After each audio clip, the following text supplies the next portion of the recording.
So my name is Steve Schnarr. I'm the director of Missouri River Relief, and I'm here with Scott Mansker. We're both in the River Relief office in Columbia.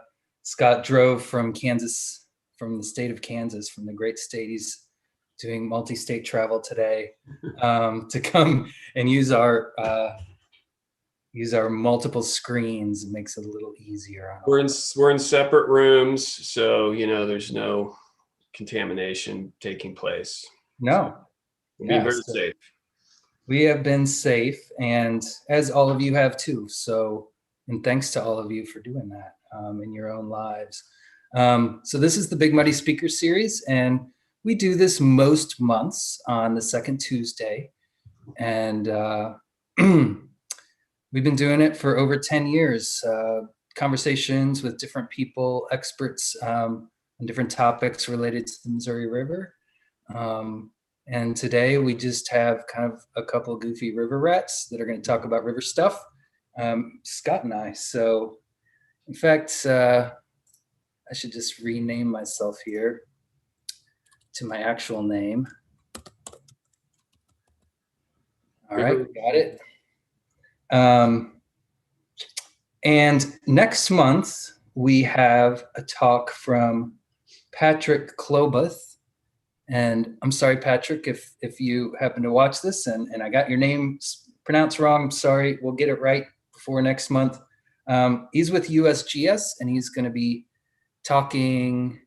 He's going to be talking about Asian carp, and actually a few different invasive species of carp, and also the snakehead, I believe, which is another crazy invasive species that have moved into the Mississippi and Missouri River watershed. So pretty excited for that update on what's going on with carp. There's actually quite a lot of news out there. So next month, February 9th, we'll be hearing from Patrick at USGS. A couple, and one other thing I want to let everybody know about is every year for the past 10 years, I think this might be the 11th, Missouri River Relief has hosted the Wild and Scenic Film Festival in Columbia. And we've been doing it at the Blue Note for most of those years, which is so fabulous, the Blue Note in Columbia. This year we're doing it online, and tickets are going on sale on Thursday, I think. And we've got a variety of options for people that are going to be streaming it from home.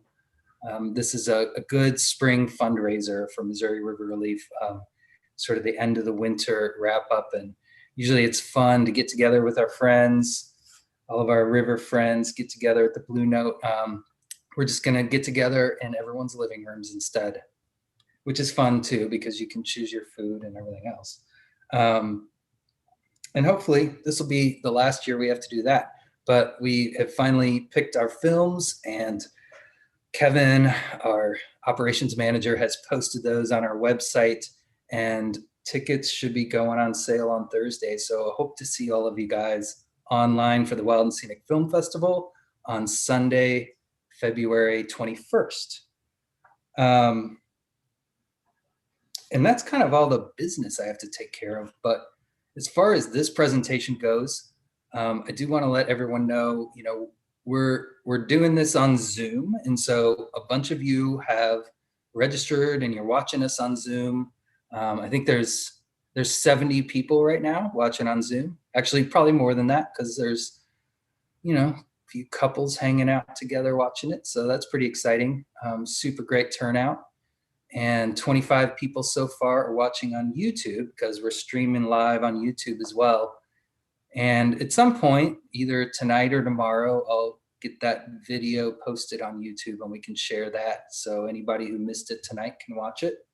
If you guys have questions that you have for Scott or I as we go through this, if you're watching on Zoom, there should be a little Q&A option. That's probably the best way to submit your questions. Of course, there's also the chat. You can talk to each other, and you can also leave questions there too, and I'll try to catch those as well. Yeah, so use the Q&A in the chat. If you're on YouTube, if you leave comments there, Melanie's going to try to bump those over to the Q&A so I can see those as well. So feel free to do that, and we'll try to get to everything. We're not going to get to your questions right away. We're just going to kind of get to them as we get a chance. This is a pretty easy and low-key presentation. Scott's just got a bunch of fantastic slides from the history of the MR340 race that we're going to go through and just kind of going to share stories. So if you have stories to share, you can go ahead and do that through the chat too, and we'll either get to them or not. Everyone else can enjoy them for sure. So as I said, well, I don't think I introduced Scott specifically, but Scott Mansker is the race director and the founder of the MR340, which is an amazing canoe and kayak race that happens every summer, hopefully, from Kansas City to St. Charles, 340 miles across the state of Missouri. And my organization, Missouri River Relief, has been helping out with that race for a bunch of years. We'll hear about that as the presentation goes on. But we've been helping out with safety boats and volunteering, also kind of spreading the word and just being a part of the amazing community of people that puts this on, and proud of it. This year is kind of a huge milestone for us. In the past year, Scott and I have been working on transferring the race to Missouri River Relief. So Scott has built this thing, and it's gotten a little bigger than Scott and his wife, Kate, and his crew of amazing volunteers sort of want to handle for the future. So they've been looking for another organization to partner with and work with to build a foundation to keep this race going. So Missouri River Relief, our mission has always been to connect people to the Missouri River through action and experiences. And there's kind of no better fit for us than the 340. So this year we acquired the 340, and Scott is continuing to run the race as he has in the past.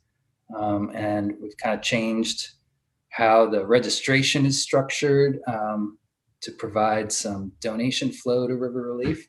And this is our first stab at it, and things are going well so far. But Scott, thanks for bringing us on. And Thank you.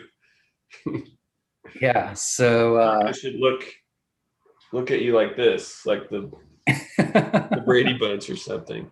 Oh yeah, good point. Yeah. I don't know what. Right. Well, yeah, I'm super excited, and it's a huge relief to me to know that, the backstop of River Relief is there, as you guys have been for years. I guess since maybe 2008, you guys started helping. So I think that's right. Yeah, thank you for working that all out with us. Well, we're just going to keep working it out. Okay. And probably with the help of a bunch of people watching today too. So we were just kind of talking, Scott and I were talking about the first time that we met each other, which was really kind of well before the 340 started. Yeah. On the river, of course, is where we met. So yeah, I was a reporter, so to speak, for the Boone County Journal, which is the Ashland, Missouri little weekly newspaper. And I think I might have just been playing hooky from work. I'm not really sure, but I was down at Cooper's Landing, and these cool boats came up, and out of these boats unloaded, I don't know, a dozen or more of these teenage girls, and then a crew of actual adults, just kind of checking out the Cooper scene and like going in to buy snacks and drinks. And I just figured, well, I turned my, day of playing hooky into a news story. So I ended up interviewing Scott about what he was doing with all these girls on the river. So what were you doing, Scott? It was an annual trip that we did with a youth group, and we took a different group of girls every year from Kansas City to St. Charles, a well-worn path, and we always stopped at Cooper's Landing for fuel. And so it was my job to stop there and get fuel, and I had 3 girls on my boat maybe, and so I sent them in to get ice cream sandwiches or whatever. But yeah, Steve's sitting there at a picnic table. I mean, I just remember young, in his 20s, Steve Schnarr, no shirt, shorts, and flip flops, and a little notepad. And we came up the stairs, and he was like, "Whoa, what are you guys doing?" So and he asked if he could interview the girls. And I said, absolutely. And so they loved it. They were very proud of themselves for taking this trip down the Missouri River. And I think they ended up somehow getting copies of that news story much, much later after it came out. But that was the first time. And we figured that was probably 2003. So yeah, something like that. Ancient history, really.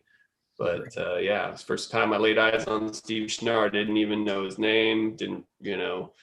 I don't think we ran into each other again until maybe 2007, but I definitely remember that meeting. For sure. And then the next, I don't know, next time I saw you, I guess you were mentioning Race for the Rivers, which Greenway Network puts on. And it was kind of one of those things, I think it might've been their first year. I came to do a safety boat, and they were like, "Could you do this safety talk?" Yeah. Like, here's a megaphone, I don't know, something like that. Yeah. Scott was racing. It was sort of one of the first races that sprouted off of the 340, mania. And James Fawcett had done the first 340, and then he created the Race for the Rivers with a lot of help. And yeah, so that was the next time I saw you. I was racing Race for the Rivers, and yeah, you were kind of stunned to have to do the safety talk and then be the official starter of the race in Washington. I remember that. Sure, whatever, first of many. So and the cool thing is Race for the Rivers continues on, and they pulled it off this last year. All kinds of little tweaks for COVID, but it was totally awesome, and it was a blast to be back there with all those guys too. Man, such a great race. By the way, Robert Foster from Lewis and Clark Boathouse just hopped on and said that the Lewis and Clark Boathouse in St. Charles can't wait to welcome you all. And they were just talking about the race today. So that's where the race finish line is, at Lewis and Clark Boathouse in St. Charles, which is super cool place. Yes, it is. Yep. In fact, it's a little unbelievable if you haven't seen it and you go to St. Charles. You have to go look at these amazing boats they have, replicas of the Lewis and Clark boats. So let's see. The other, yeah, so Kate, Scott's wife, was trying to coach us on doing this talk, and she suggested that we make it like kind of podcasty. So I'm not sure what that means, but I think this might be kind of podcasty.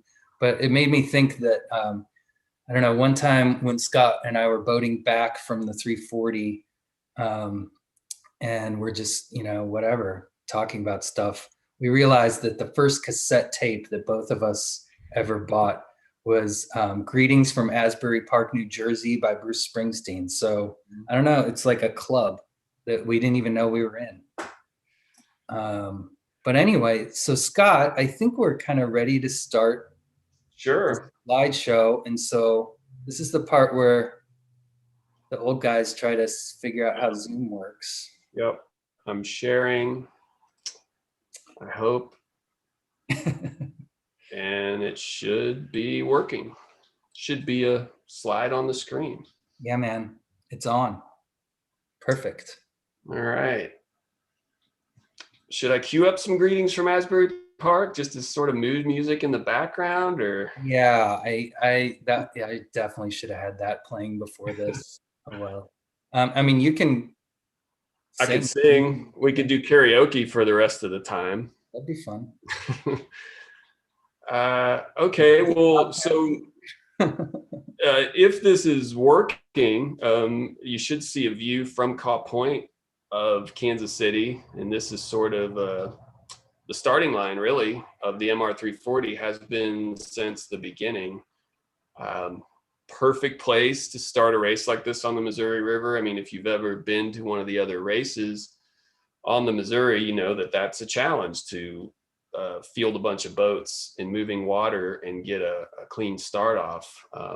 That's why some of the area races start up a tributary, and the MR340 is no exception. I mean, we start actually in Kansas on the Kansas River, and people paddle, you know, anywhere from 100 to 300 yards, depending on their spot in the line there, to get into Missouri and on the Missouri River.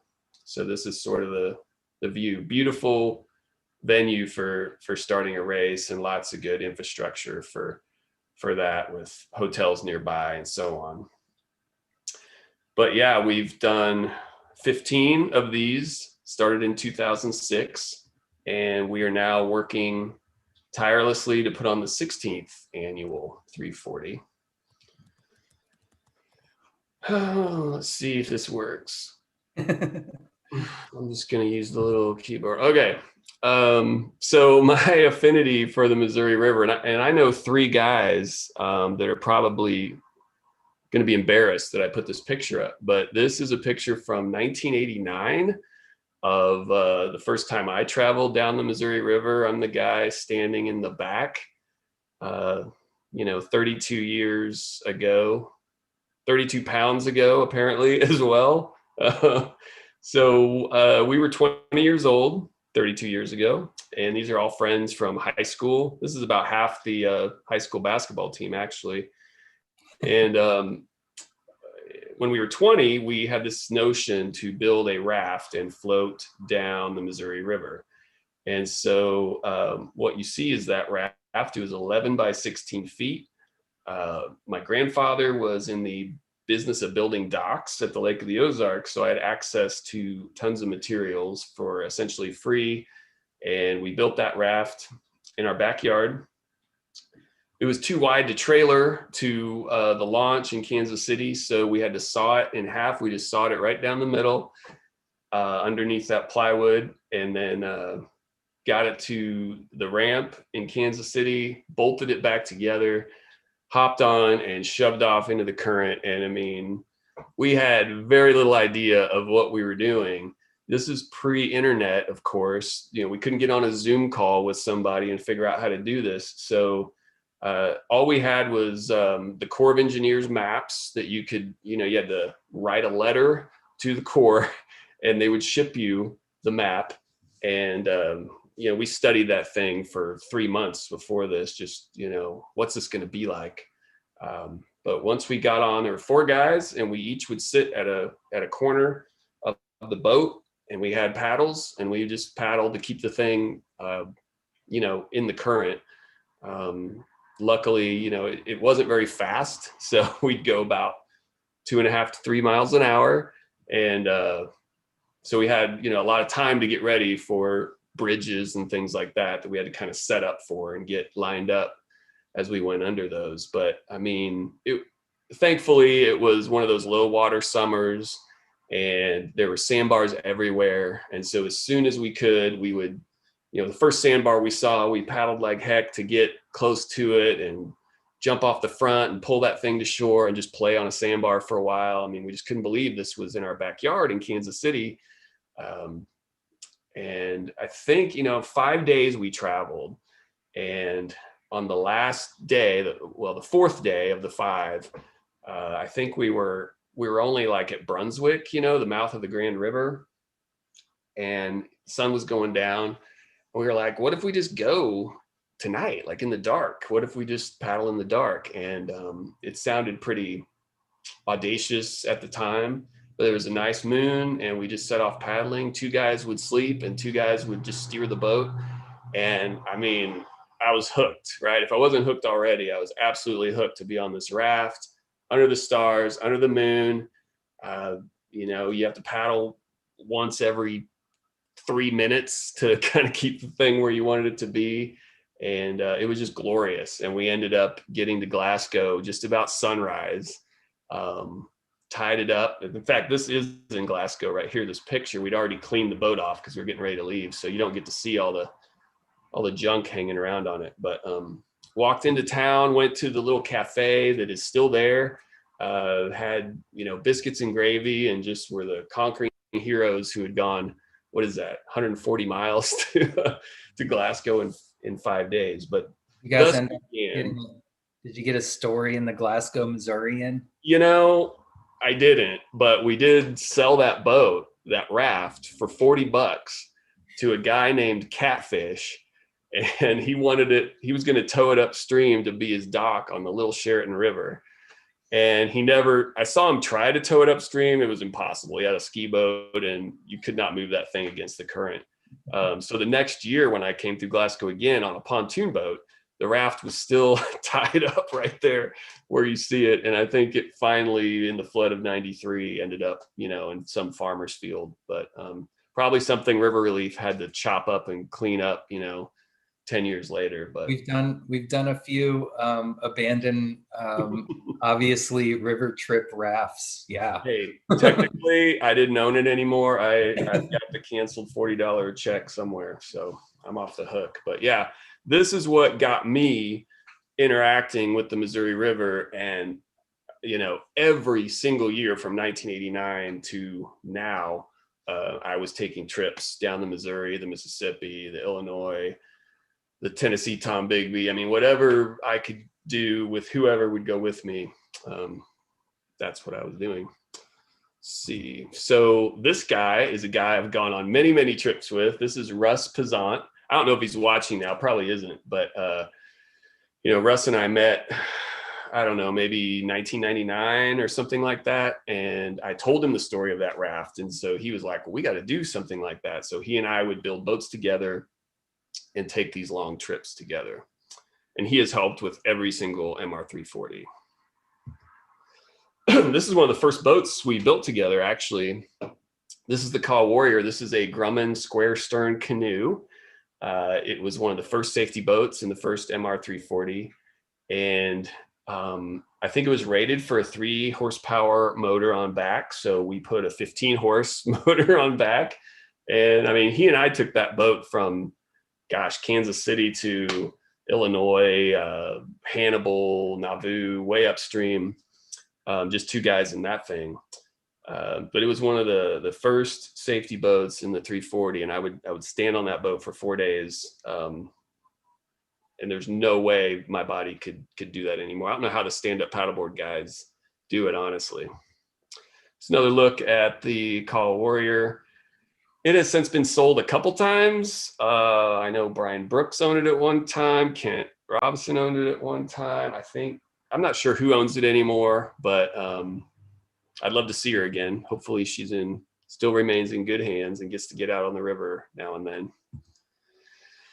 So the first 340, the idea was written down on several legal pads at my house for probably 10 years before actually pulled it off. I mean, it was just one of those things, like I would read about the Texas Water Safari and some other races of some distance. And I would think that is such a cool idea, just to have a bunch of people race for days on end to get to a final destination.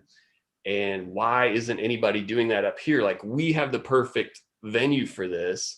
We've got Caw Point, where it's easy to stage a bunch of boats. We've got all these awesome river towns, perfectly spaced, like, 20 to 30 miles apart for checkpoints. And I would write it out on a legal pad over and over again, like where, what would be the first checkpoint? What would be the second checkpoint? Where would the finish line be? And I would never do anything with it. And then finally, I guess it was 2005, late 2005, maybe, I said, you know what, I'm just going to do this. I don't know how it's going to work. I don't know how to do any of it, but I'm just going to put up a website and just go until I hit a brick wall and I can't go any further. So put up the website, rivermiles.com. This was back in the olden times where I actually had a form to enter the race online that you had to print out and then write all your information on it and mail it to my house to enter the race. And even with all those hurdles and no advertising whatsoever, 11 people or 11 boats signed up, 15 people. And again, we thought we knew what we were doing, but it was marginal at best. Initially, I thought that I would be one of the racers. I thought, maybe I'll be lucky and get 2 or 3 guys or gals who would be willing to do this. And I would be one of those 2 or 3. And we would just, have a conversation about the rules at the beginning for 10 minutes. And we would take off, and it would be kind of just a proof of concept. Like, how would this work? What would be a strategy that one would use on something like this? And we'd figure it out together. But with this many people, and I had to get permits and things like that, I quickly realized that I could not be a racer. You cannot race in a race that you are the race director of. I mean, it's just, there's too many things coming at you at once. And so I would be a spectator. I mean, a volunteer, I guess. One of the things, one of the people that entered the race out of nowhere was West Hansen. And West Hansen was a very well-known and successful racer, still is, in the Texas scene, Texas water safari scene. And when I think I received a phone call from West before he entered, and he had some questions. And I'd actually heard of him, from lurking on the Texas water safari boards for years. I knew the name. And he had some questions, and I answered those questions to his satisfaction, I think. And he decided he was going to enter the race and come up. And so none of us had ever seen in person a Texas style canoe, racing canoe. And they're very sleek, and but they're not fragile at all. I mean, these are meant to be dragged across rocks and over dams and, so on, that they have to do for the Texas water safari. And when he walked down the boat ramp that first day carrying this boat, I thought it was like a 4-man boat. I mean, it was, 22 feet long or something like that.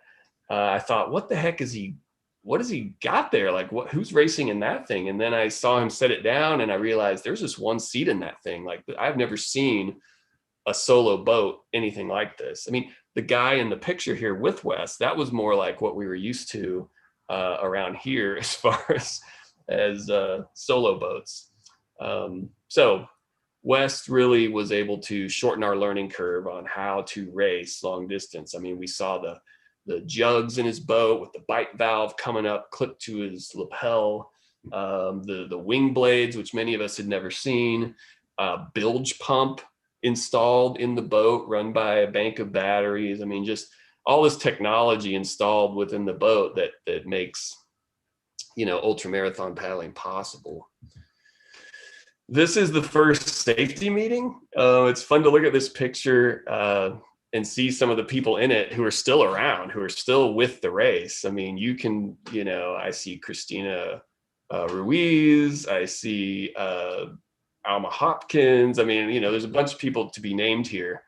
And this was Russ and I standing at the top of the ramp, giving our little speech. I think at this point, I'm pointing and saying, go right when you come out of the Kansas River or something like that.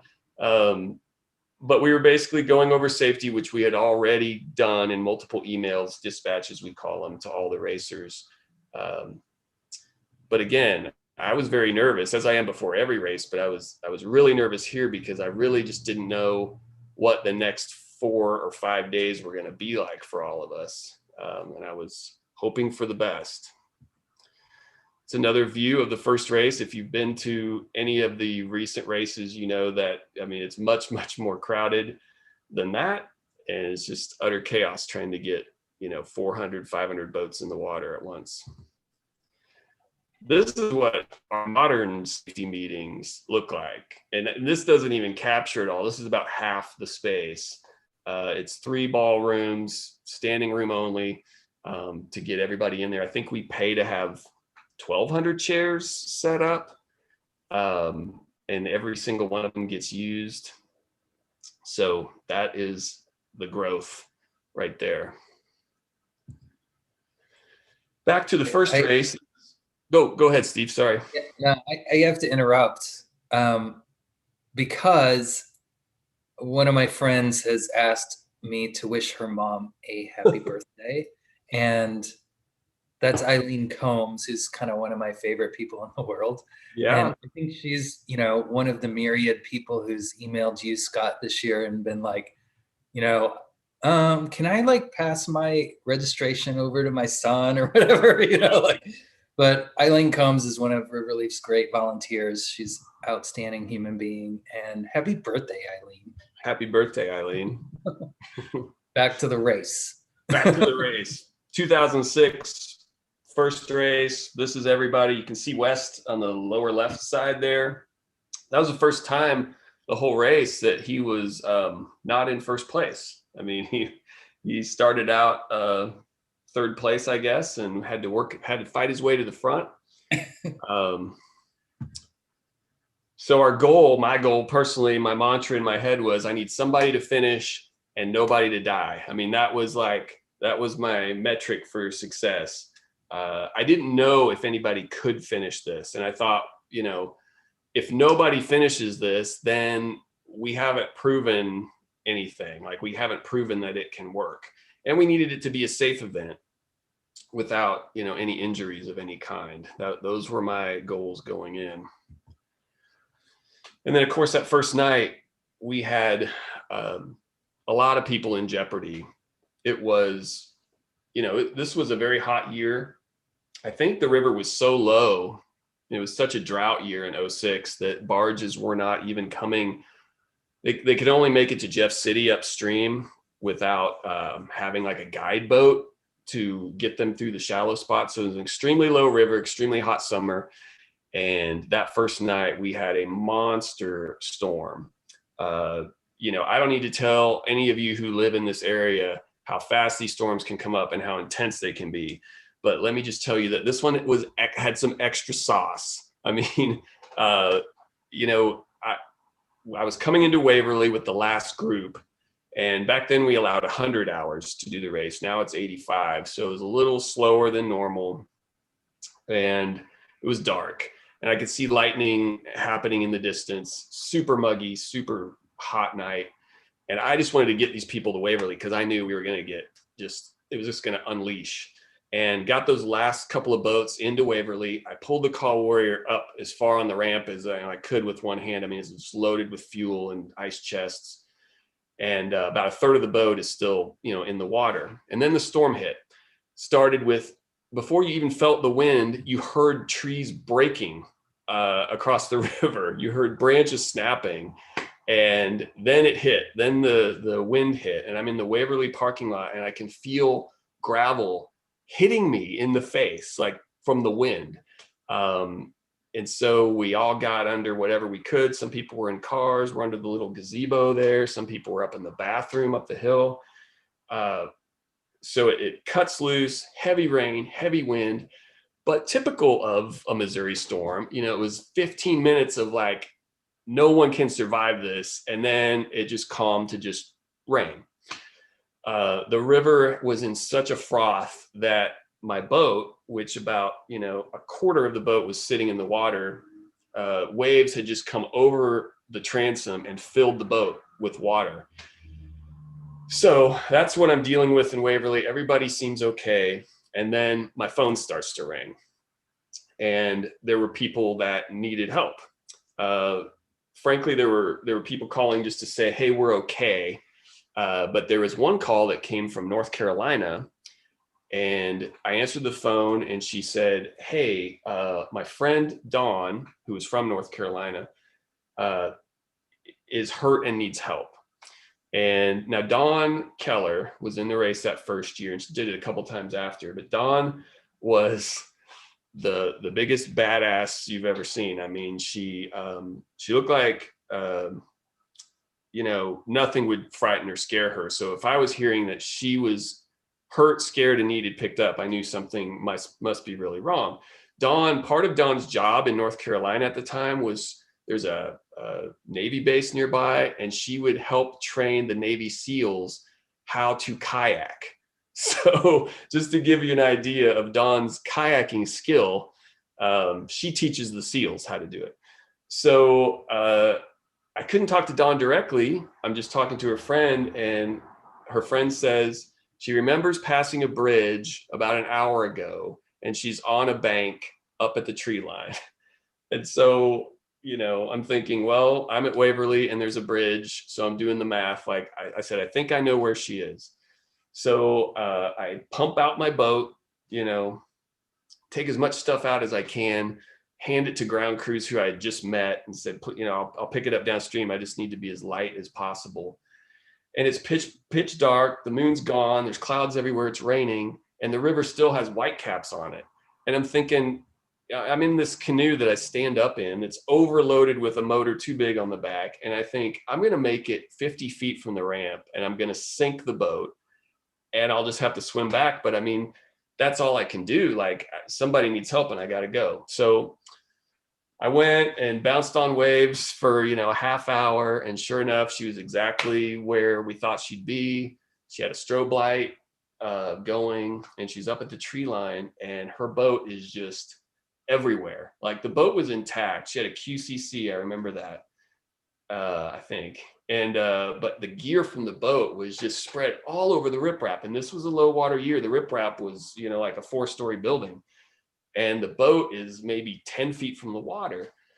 So I find her, she's huddled next to this tree in the fetal position, like, hey, Dawn, I'm trying to be real lighthearted. Like, I don't know what her state of mind is going to be. Hey, Dawn, it's Scott. I'm here to help you out. And I said, man, how'd you get your boat way up here? And she said, the waves threw me way up here. Apparently the waves just kept slamming her into the riprap and she'd go up a notch and up a notch. Meanwhile, all her stuff's flying out. So first things first, we checked and her boat, I felt the bottom. It didn't have any cracks or holes that I could tell. And we kind of pumped it out and packed up everything. And I said, there's an island just another mile or two down, and we can kind of put things back together easier there than we can on the riprap. Do you feel like you can make it there? She's like, oh yeah, I can do it. So I kind of followed alongside her and she kind of limped along to Hills Island and we stopped there, still raining. And she's exhausted and I'm exhausted and it's raining. So I have a tent, I put it up and we just collapsed inside the tent. And meanwhile, I'm just thinking, if this is what Don Keller looks like after that storm, what do these other 14 people look like right now? We had one safety boat at the back. That was me. We had one safety boat at the front. That was Russ. He's with West Hansen, who was already 30 miles, ahead of the pack. And so we had nobody. This was the naivete of starting this thing. We had no safety boats that could accommodate all those people who I feared were in the middle and, maybe lost their boat, maybe were swimming, maybe were stuck on shore, cell phone gone. I would have to put the pieces together in the morning. Well, overnight, while Dawn's asleep, I'm awake watching my phone and the text messages slowly start coming in. Hey, this is, this men's tandem, we're okay. This is this mixed tandem. We just want you to know we're okay. And by the time the sun came up, everybody was accounted for. Everybody was safe and all was well. And Dawn, who had taken the worst of it, who said, I paddle in the Atlantic Ocean and I have never seen a storm like what you guys have here in Missouri on this river. Even she was like rebooted and ready to go. And she had her boat packed up and was gone. And she ended up winning women's solo even after that delay. But yeah, that night, the gravity of what we were asking people to do really hit home for me.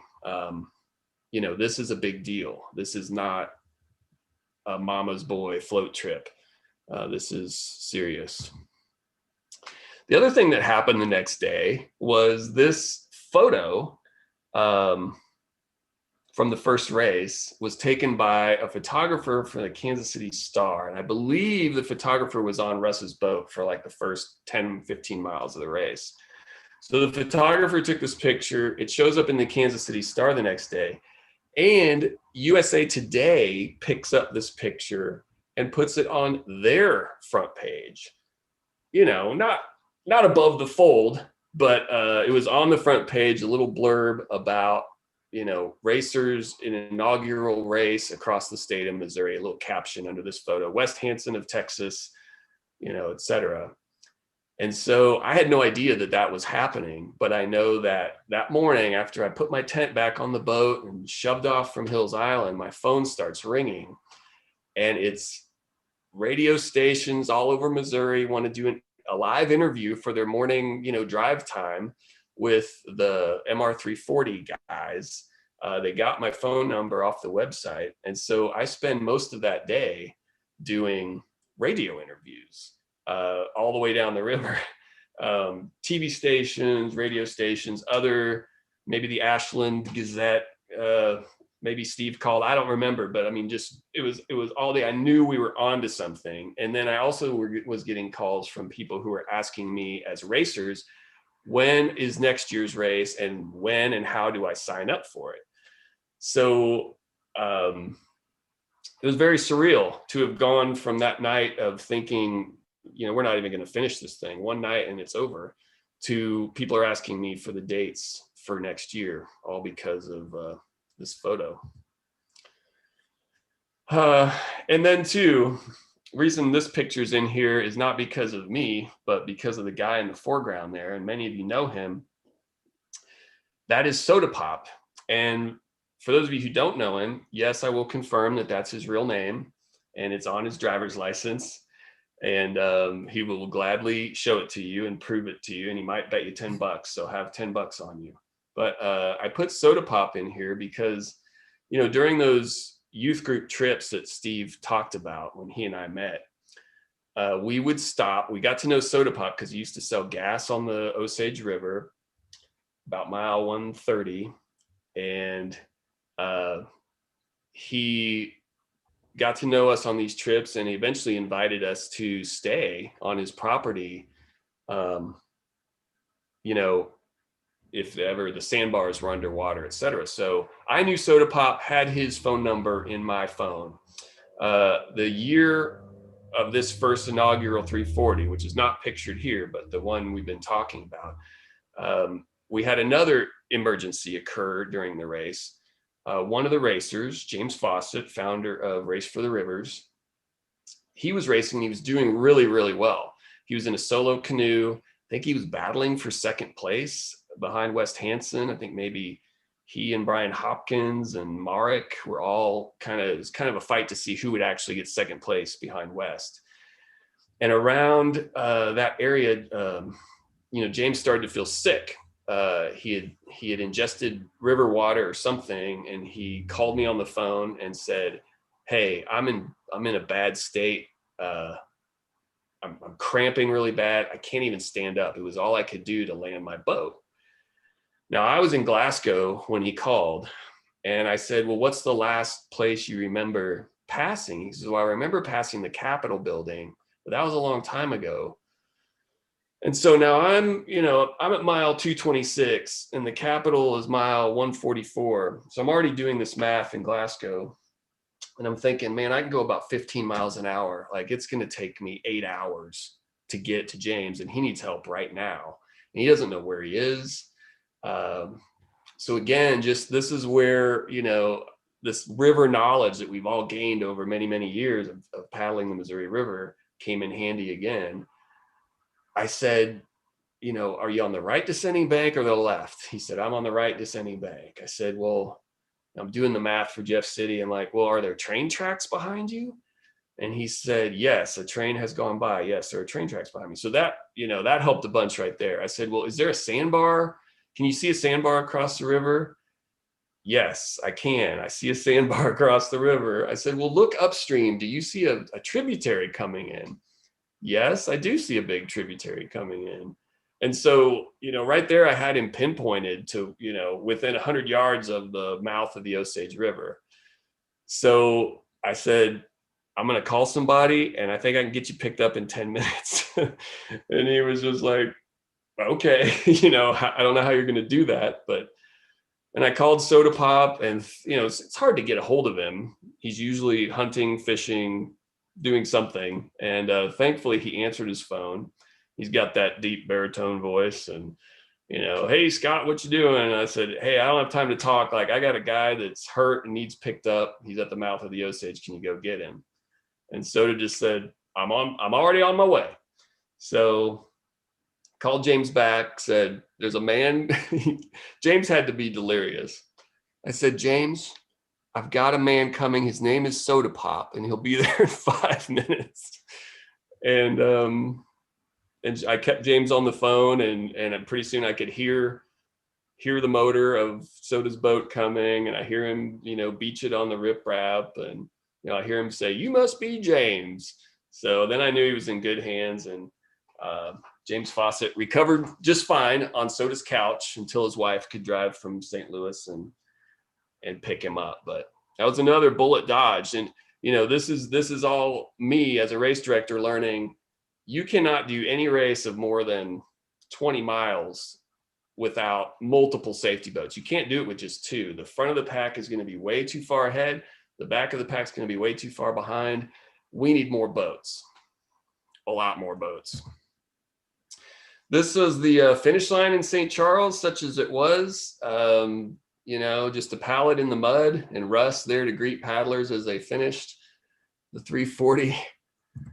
And that was 2006. Now, I'm not going to go through every year like this, but I just wanted to give you a feel for how we began very naively at this thing.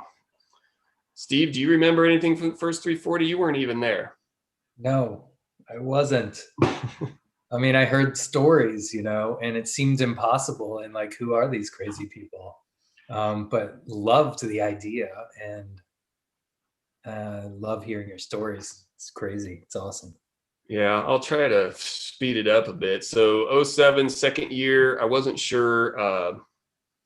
We had 15 boats or 11 boats that first year. And I thought, well, how many should we allow? Because there was tons of desire for people to enter. And I thought, well, let's do 75 boats. Like, I can't imagine even having 75 boats at Caw Point. So we started that year with 75. And that was a year, for those of you who remember your 340 history, that was a year that this exact barge, had an accident with one of our paddlers. It was definitely our paddler's error.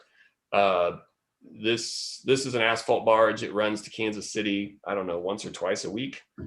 So we see them a lot out on the river. And this couple from California had a $5,000 Hookie Gull Wing, beautiful boat. And it was the middle of the night. I think it was downstream of Herman, in fog, in the dark.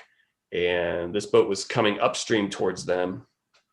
And they misjudged what the boat was going to do. They thought that they would be in the boat's way where they were. So they went to cross in front of the boat. It's tough to judge distance in the dark under the best case scenario. And they ended up going on under the front of this towboat. Thankfully, the pilot saw it all happen. So well before, he knew they were going to have a collision even before the couple from California knew. So he was able to stop the boat, even reverse the boat, which they do not like to do, going upstream, and basically save their lives. They went under the front of that boat, and he had his men out there on the deck very quickly. And the couple, thankfully did not go through the propellers of this towboat. They swam out the side of the barge. Their boat did go through the propellers and was destroyed, but they got pulled out of the water by the crew and were safe. But what that entails then is the Missouri Water Patrol gets involved, the Coast Guard gets involved, and I was apparently in big, big trouble. The Coast Guard was angry that we were paddling at night. They said, "What do you guys think you're doing out there in the dark on the Missouri River?" I said, "Well, this is the second permit I filled out with you guys. And I've made that very clear that we would be paddling night and day on this race." And, after getting yelled at for a while, I got to where I was like, it's not illegal for people to paddle on the Missouri River at night. It is legal. We have lights on our boats. This is an accident that's unfortunately happened. So, I'm having that conversation on the ramp at Franklin Island, I think, just getting yelled at. And I'm thinking, I don't want to do this anymore. 2 years is enough. I'm not cut out for this and what can happen out here to people. And, I don't know that I want to do this anymore. In that race, Jeff Barrow, who was the director of River Relief at the time, was racing. And on the final night of the race, I'm telling him this story, and I know about River Relief, admired him for years. And I said, you know what? I don't think I'm going to do this again next year. I mean, it's too much for one guy to do. Even with all the help I was getting from Russ and Karen Thomas and all these other people who were helping me, I can't do it anymore. And Jeff said, now, calm down. I'm with this organization called Missouri River Relief, and perhaps there's a way we can work together and we can help you with safety. And sure enough, that's what has happened. That's also when I was reunited with my buddy, the mild-mannered reporter from Cooper's Landing, Steve, and the partnership began with them being out there in their safety boats along with the fleet of boats we were developing to give us the coverage we need to make the race as safe as possible. And that's another picture of part of their fleet and the things they do for us during the race. This is a snapshot of growth over the years. It only goes up to 2018, but it has just grown more and more as time went by.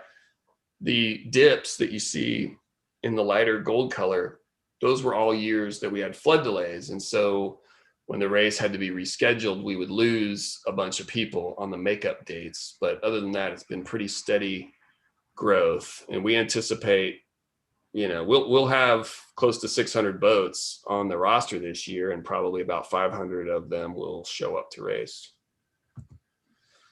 These are some of our sponsors that have made it all possible. Missouri River Relief being one of the big ones, and we're adding more sponsors now. It's a lot of people are excited because we've partnered with River Relief, and now they want to be a part of the 340 even more because of that. Because River Relief has the race under their umbrella now. And so we also, through the help of sponsors like Missouri American Water, we started to see infrastructure improvements. Missouri American Water comes down and cleans that beach by the Lewis and Clark Boathouse, gets some of their heavy equipment out and cuts down all the willows, and that makes it nice and smooth. And they started bringing in more lumber for a better landing situation. And then this is, what it's evolved to. We now have a dock, and they bring in mulch and straw bales and all kinds of signage and tents, and it just has become quite an experience. And this is one of the checkpoints. This is the Jeff City checkpoint, which always goes all out to make us all feel welcome. That's due to Joe Wilson, who met me down at the ramp one year in the Call Warrior. First thing he said to me was, "How much you want for that boat?" I said, "I'm sorry, man, it's not for sale. I'm using it for this canoe race." And he's been a part of the race. He was part of the race ever since, until he passed away, sadly. But we miss Joe, and we think about him all the time when we come into the Serenity Point. And this is Sanka, who worked with Joe for many years there and still helps out as she can at the Jeff City checkpoint. And this is just to kind of show that, there's the racers, and then there's the people who are like behind the scenes trying to put this on, the volunteers. You see some volunteers there, in the water with the yellow vests on. I mean, this could not happen without I think we tried to figure it one year, like 100+ volunteers up and down the river that are helping the paddlers with their journey. Scott, I just got a text from Sanka today, and one of the things Joe Wilson did at the Jefferson City Landing there, we call it Wilson Serenity Point. One of the cool things he did, and he really just transformed that place from this really crappy, dumpy, boat ramp into a place people want to be. He just worked on it, man. And since he passed, the the Jefferson City Parks Department has kept that up, and it's still a remarkable place. Well, one of the things he did was put up flagpoles for each state that the Missouri River touches. And people sent those flags from all those different states so Joe could put those up. And every year he'd put them up, and then at the end of the year he'd take them down. Sometimes he'd just put them up for the 340 race. And just today, Sanka sent me a picture. One of her friends, Stan, after Joe passed, started buying those flags to replace them as they got worn out. And Stan just passed away, but he bought the last batch of flags, and Sanka's husband, Jerry, put them up today. So there's like all new fresh flags at Wilson Serenity Point, representing every state that the Missouri River touches. That's so cool. I mean, what a legacy and what an example of how, you know, Joe, who just went out there and started picking up trash in that place that had just really fallen apart. And now it has been adopted by the city. And so many people love that, riding their bikes across the bridge and hanging out by the river. Yeah, it's pretty cool. And this map shows where the location right here, if you can see my mouse, that's where Serenity Point is along the race course, and that Joe helped put together. And this is a map that Steve made that kind of shows, and it's outdated information now. So if you're watching this on YouTube and pausing it and trying to furiously write down information, a lot of this has changed since 2017. So just you have to get some more recent info from the website. But Steve Schnarr put this together just to kind of show when things open and close. The Reaper pace, which is a boat that kind of sets a pace behind the paddlers, when it will be at each of these locations. This is a view of, you know, somewhat of the growth of the race. This is just the solo start. The race got so big, we had to break it into 2 starts. The solos go first at 7 a.m. and then everything else goes at 8 a.m. So this is just one of the 2 starts coming out of Kansas City. Another view, this must have been a flood delay year because I see solos and tandems in this picture. So we probably started everybody at once because we had smaller numbers, but you can just see what that looks like. It looks like you could lily pad hop across the Kansas River to the other side and not get your feet wet with that many boats in the water there waiting to start. Yeah, this is one river, 400 boats, 340 miles, 88 hours. You do the math, I'm too tired. This is, you know, one of the great quotes from the race, and we've put it on a t-shirt. Available at rivermiles.com, proceeds to benefit River Relief. So another view of the racers going through Kansas City. You can see some of the stand-up paddleboard folks there in the mix. This is a view of some of our safety boats. You know, for a while there, we were building a boat a year. Russ Pazant, chief engineer, we'd buy some wreck of a boat on Craigslist. Some old, you know, criteria was we prefer to be aluminum and we prefer to have a cabin aboard it because we're putting volunteers out on these boats to live for 4 days and they have to be able to get out of the weather when necessary. This is, you know, at Cooper's Landing. You can see where when we stop to get fuel, sometimes we have to triple park just to get everybody served with fuel. Those are some of the boats in the fleet. This is the Reaper, which we mentioned before. The Reaper, it runs the exact pace of an 85-hour race. So if the Reaper beats a canoe to a checkpoint, that means the person did not get to the checkpoint in time. There are cutoff times at the checkpoint, and they're out of the race. So it's become an important thing, especially if you're in a bit of a slower boat and the Reaper's behind you. It's a good hint for you to speed up so you don't get passed.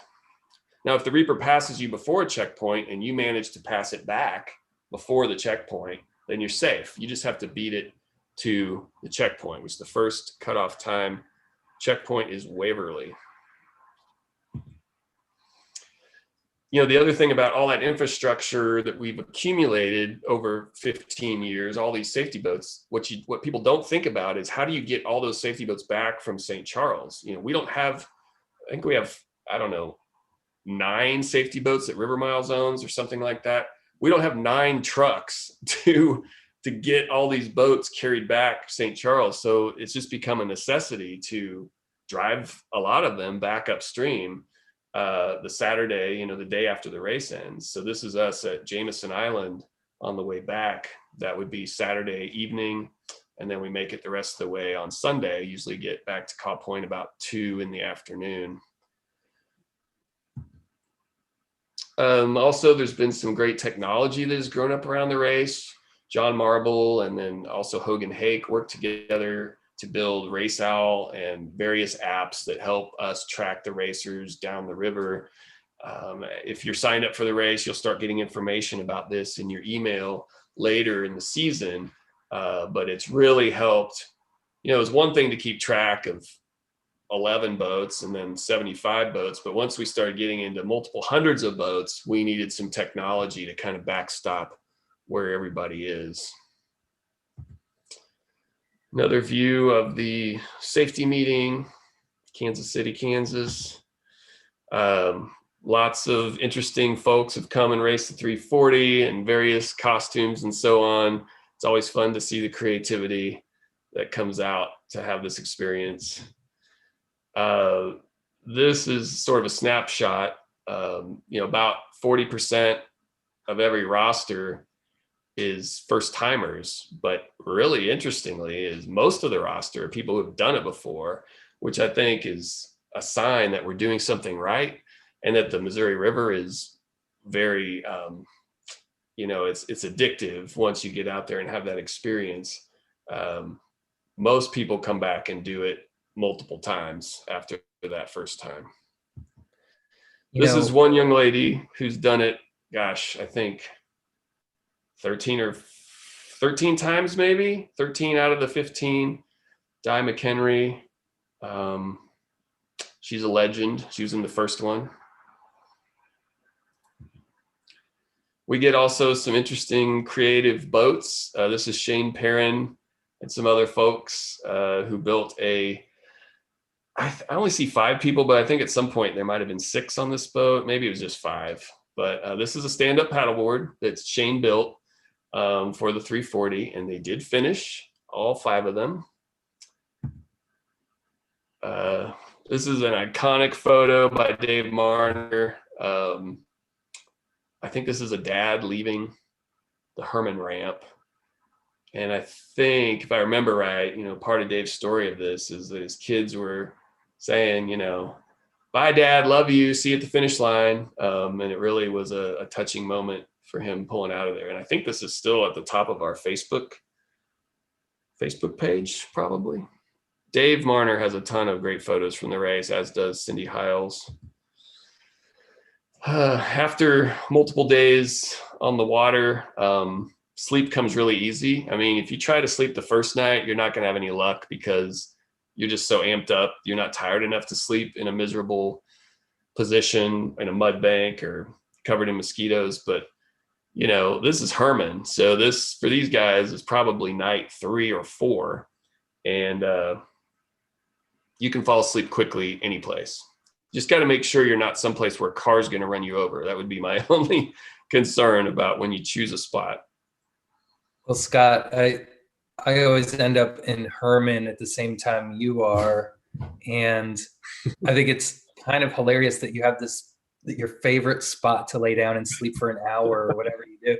It's like the perfect little incline on this one little concrete spot, and you just lay down and you're asleep like in 2 minutes. It's like perfect. I do have to interrupt because, Dead Last Johnny has to say, it's the softest concrete you ever sleep upon. True with that. But Jillian Hunt hopped on and she asked, how does the fleet prepare for other river traffic like tugboats, sand barges, commodity transport barges going back and forth on the Missouri River?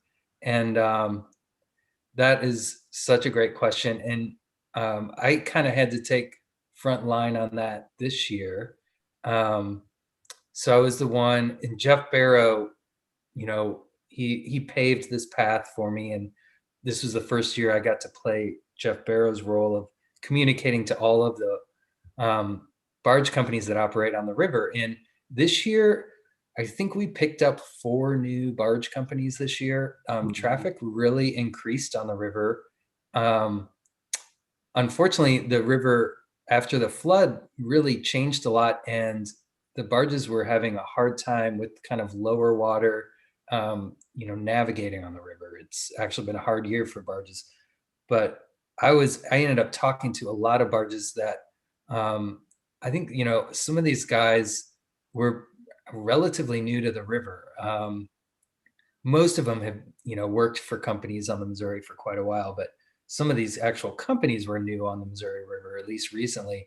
um, it was really fun to get to meet them, get to talk to them, but I would talk to them days ahead of time and prep them for what we were going to do, and then as soon as they saw their first paddler, they're calling me like, what are you guys doing? And it's like, yeah, this is what's happening. And you're going to see paddlers for the next day, and this is what we've been talking about for 2 days. And then just kind of working out, we've been sticking a boat on leading the barges to, heading up through the pack or down through the pack to, let racers know that a barge is coming and, head over to this side or that side.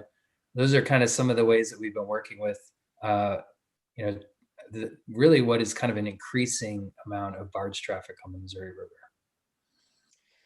Yeah, and if I remember right, one of the captains you talked to, at first had some anxiety about how it was going and so on, and by the end of your conversations with him the next day or something, he was like, "Well, I tell you, next year I might paddle this race." Like, didn't he got the bug a little bit? Yeah, yeah. He actually kind of started out that way, and then by the end of the race, he's like, "Well, maybe I should be on a safety boat." Once he kind of realized like what everyone's going through, like, well, maybe that's not what I want to sign up for, but I could be a safety boat. Yeah, and we've had towboat captains be safety boats before. In fact, the guy that was involved in that accident, he was later out there in his own personal boat as a safety boat, which was kind of cool. So, and I think we're just kind of talking about the sleep deprivation and how easy it is to sleep after you've been awake for 48 hours or so. And some people rig their boats so that one partner can sleep at a time and the other guy or gal is in charge of steering, much like we did on the original raft. You don't need, sometimes just 20 minutes. It'll be the deepest, most satisfying 20 minutes of sleep you'll ever have. I mean, you're instantly, as soon as you close your eyes, you're having those vivid dreams. And when you tell them to wake you up in 20 minutes, they wake you up in 20 minutes, and you could easily think you've been asleep for several hours. It's just so refreshing. We also get families, that, brothers will paddle together and siblings will paddle together. Fathers and daughters and mothers and sons, and just it's really neat to see how people approach this. Carp is always a factor of the race. We have had some injuries of people have been knocked out of the race because of carp hits. I know one guy who may be watching, he took a carp hit to the arm at a certain point of his stroke that required surgery to correct all the damage to the torn muscles and ligaments from one of these beasts smashing into his arm at a vulnerable point of his stroke. But he's okay now. He has since come back and finished the race. Chad was on this earlier, but I noticed that he dropped off. So we'll have to tell him he's probably PTSD. Maybe he wasn't ready for the carp stories. He was dreading it. And also we've kind of seen the evolution of ground crews to where it's, if you're going to win this race and you're going to paddle this thing in 34, 35 hours, you're going to have a NASCAR style pit stop at a checkpoint.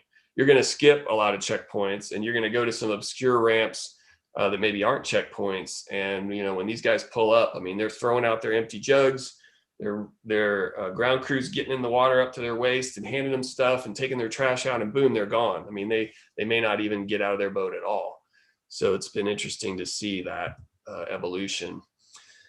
This is a father and 3 of his daughters, and this is Stephen Jackson, and he had this experience with his daughters, and it made such an impression on him that he wrote a book about it. And that book is called MR340 First Time Finisher, which you can get on Amazon, and he donates all the proceeds from it to Missouri River Relief. So definitely check that out. It will shorten your learning curve dramatically. He tells how they prepared, everything he learned, what he would do different. Scott, Steve is working on an update for that. So Awesome. it's pretty exciting. Hopefully it'll come out before this race, but it might be next race. So, because things change a lot, and the race has changed since he wrote that. Yeah.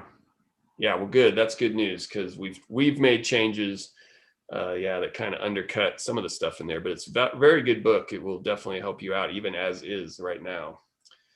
One of the things Steve will talk about in his book, I'm sure, is how you have to be careful of friction points. We call it death by 1,000 cuts. If you don't finish the race, it's usually not one big thing that knocks you out. It's usually just a cumulative effect of multiple things that are going wrong with your body that, can bring you down.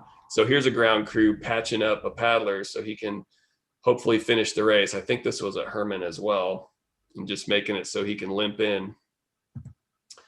This is another of those monster Shane Perrin boats. I'm not even going to try and count how many are on here. Some of them are sleeping. This boat also finished. The thing about a Shane Perrin build is that they never even get to practice on it. Like, he's always building it in the parking lot the night before the race and putting it in the water. It's hot to the touch from like the epoxy still curing, and but somehow it always works out. So this is just some more views of various experienced racers. A lot of you know this person well, I'm sure. Linda. This is Adam Burns, or Uncle A-Dog as he's known. He's at the finish line. This is the day after the race. On this race, he and a friend, they paddled down. They carried the little trailer on the back of their boats, and then when they got to St. Charles, they bought secondhand bikes from a thrift shop and trailered their boats all the way back to Kansas City on the Katy Trail. So that's just Uncle A-Dog. He's been in the race a few times. Oh, okay. Apparently he brought a bike with him. I was mistaken.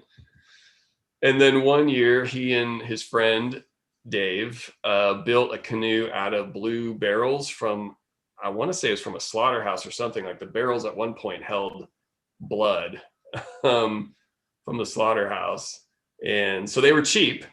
And so they got them for free, I think, and washed them out, I think, and then screwed them together into a shape of a canoe, and actually finished really, really fast in that thing.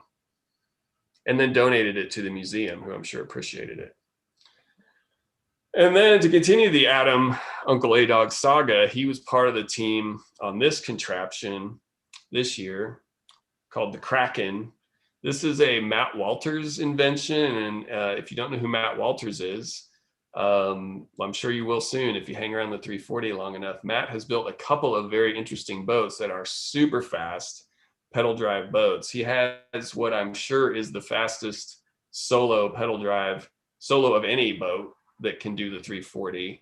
And then he built a 3-person version of that boat for this last year's race. And they did take the Governor's Cup, arriving in first place at the finish line with only minor mechanical malfunctions, from what I'm told. But this picture doesn't really do it justice. I mean, when you see this thing in operation, you're not sure if it's a spider. You're not sure what you're seeing, but it is super fast and efficient.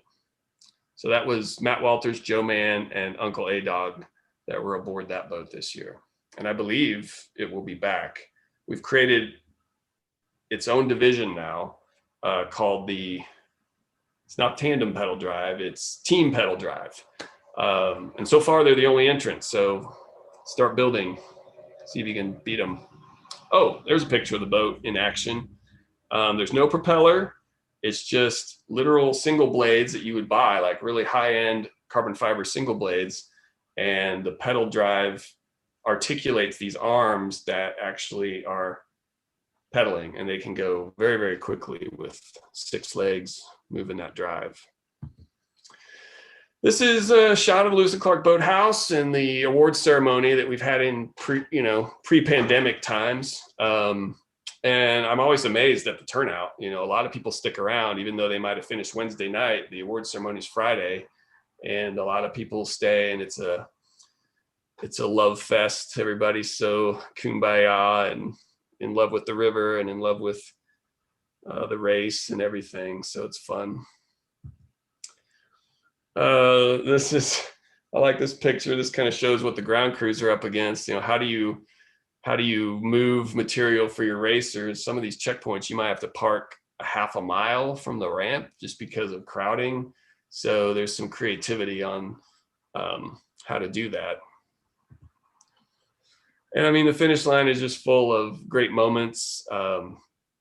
People helping each other, people absolutely leaving it all on the river and just arriving barely able to climb up that hill, but always smiling, always excited and happy to have done it. And I know that girl. That's Katie Peffercorn. She helps with the race as a volunteer now because she's married to me, so she kind of has to. This is one of our safety boat pilots aboard the Quindera. That's Bill Fessler. He's helped with the race for many years. He's been on the River Relief board. That's a picture that's actually on my boat that I drive, and that is us heading back upstream after the race, heading back out of St. Charles. Fog is always, I don't think there's ever been a race where we didn't have fog somewhere on the river, and it can be very, very dangerous. I want to preface that, even though this picture is kind of comical. There are no good stories of anybody who decides, oh, it's fog, what's the big deal?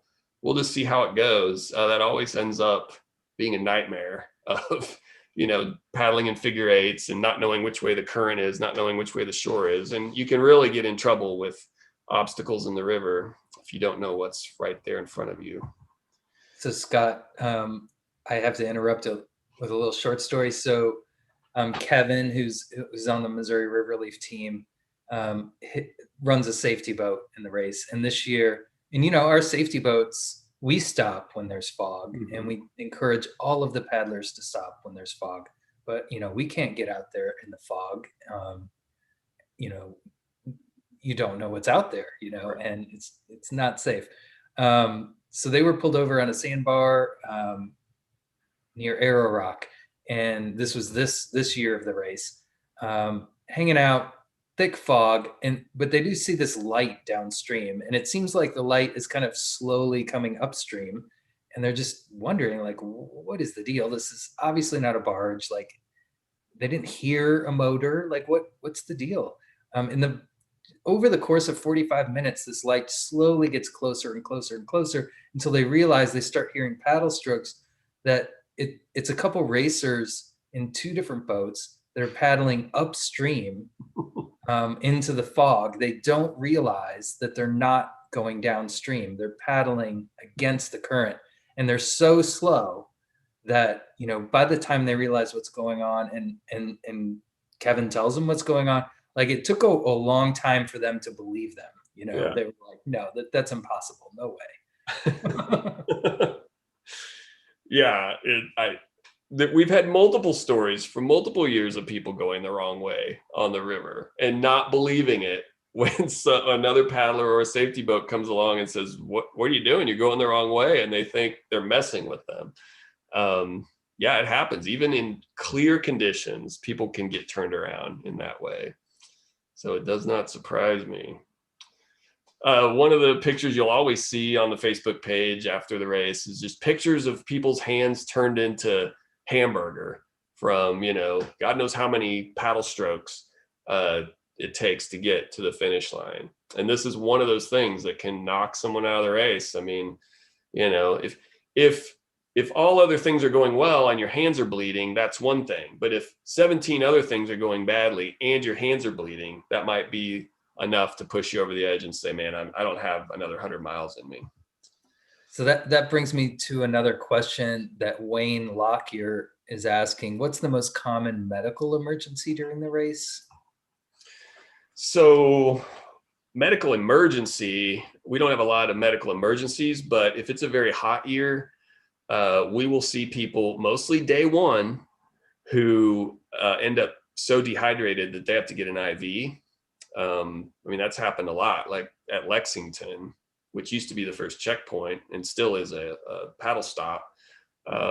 People come in and they are in such a state that they have to, there's usually an ambulance there waiting, and they'll need to go into town and get an IV. And after they get the IV, they're fine. It's just such severe dehydration that they didn't see coming.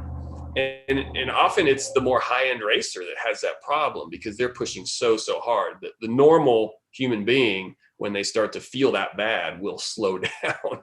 But some of these folks are so competitive that they can't slow down. And so they end up pushing it too far. So as far as medical emergencies, that would be that. But we see a lot of more mild stuff that could turn bad if we didn't have the safety boats spaced where we need them. Like, surprisingly, we get a lot of people who get they get cold at night, even though it's super hot. You're burning so many calories and you're so depleted that once night falls and the temperature drops 15 degrees, you think, oh, great, it's only 80 now, not 95. But you're wet from sweat, the temperature's fallen, you're low on calories. And if you stop paddling for any reason, like sometimes somebody will just stop to relieve themselves or something, and just the act of stopping that exercise, they start shaking so badly that they can't even get back in their boat. And they can barely call us on their cell phone to say they need help.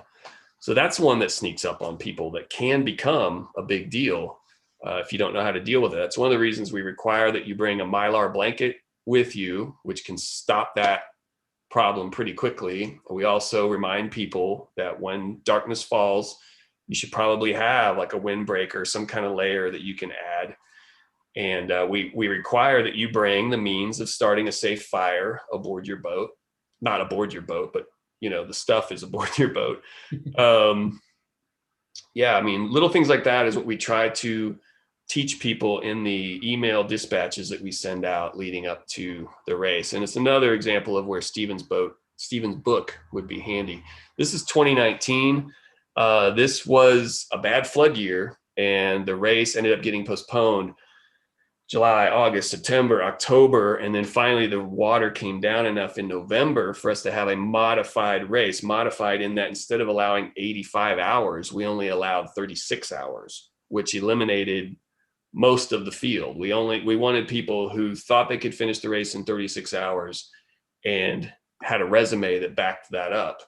Only 3 boats met that criteria. 36 hours was chosen because it was so cold that it wasn't safe to be out there multiple nights. We needed to get this. We need 1 night, 2 days and 1 night. And that's what you had to finish the race. And so, again, we go back to, we wanted somebody to finish and nobody to die. I mean, this was serious challenge, because if someone were to fall in the river in these conditions, I think the water was maybe 34 degrees or something like that, you wouldn't have a lot of time to get them out of the water. So with only 3 paddling boats, we were able to put a safety boat tagged to each one. So each one had a safety boat following right behind them in case there was a problem. And then we even had a ancillary 4th boat as a backup in case one of those safety boats would have a problem. We could replace it immediately with another boat and not leave any paddler unattended. It was, I think, do you have another picture of this in here, Steve? Yeah, the next one, yeah. Yeah, this is a picture of Joe Mann's outrigger at one of the checkpoints. There was ice forming on his boat, and so that's a lot of weight added to a boat, and a lot of drag on the surface of the boat. So Joe ultimately had to pull out due to ice forming on his rig. Matt Walters, who was in this race, anticipated the ice, and so he sprayed his boat with, I think, WD-40 or some kind of solvent that would act to retard the ice growth, and that seemed to work for him. Matt had a different problem in that he had to pull out of the race. He was leading by far, had to pull out of the race because of essentially snow blindness from the sun in his eyes all day of day one, and by the morning of day two he couldn't see. He thought it was foggy, and in assessing why he was weaving back and forth on the river and in talking to Matt, I realized that he thought there was fog on the river. He thought, I'll be fine once this fog clears. I'm like, Matt, there is no fog out here. So he had to pull out. So thankfully there was one boat left, and it was a tandem team, Jeremy Vore and Steve Landick. And those of you, which is the next slide. Oh, familiar with the name Landick. They came down from Michigan in a custom canoe they built, and they paddle year round up there in very cold conditions. So this was, walk in the park for their boat. They have a way to heat the boat inside to keep ice off. And they were actually, I'm told, they were ready to quit. They were behind Matt. They knew they weren't going to catch Matt. And then Matt pulled out at New Haven, and then they heard that Matt pulled out. They still wanted to quit because they were miserable, but they thought, the race needs someone to finish. And so they finished. They gutted it out the last 60 miles or so, thankfully. 2020, 1 year later, we didn't have the flooding, but we had a new challenge, and that was the pandemic. Events were getting canceled left and right. But we felt like there was a path forward to do the race safely because it's an outdoor event. And so we eliminated the big crowded safety meeting. We eliminated the awards ceremony at the end. We eliminated any situation where people are going to be packed together closely who weren't family, weren't in their own unit. And then we also required masks on shore anytime you're on shore. So these people are landing at a ramp, and you can see the paddlers are getting their masks on and getting ready to get out of the boat, because that was one of the rules. You had to wear a mask, and compliance with that rule was excellent. Everybody wanted this to happen and wanted it to happen safely. And thankfully it did. And there's Hannah Turley. She is one of the most awesome volunteers you could ask for. She brought all kinds of stuff to hand out to unsupported racers, because she understands what that's like if you don't have a ground crew. So she was everybody's ground crew. And that's incredible. She was awake, 80 hours plus. Another phenomenon that's happened from this race is that at the end of the race, apparently there's a tattoo shop in St. Charles that uses our graphic for tattoos. And one guy started it, and now it's become just, every year people are tattooing their finish times. It's just, all I did was Google MR340 tattoo. So if you want to look, there's more than I could put in here. And some of them are kind of PG-13, so I didn't put those in, but feel free to Google on your own time. I've been involved with this race the whole way. I don't have a MR340 tattoo on my body. I don't intend to get an MR340 tattoo on my body, but I applaud the dedication. That's awesome.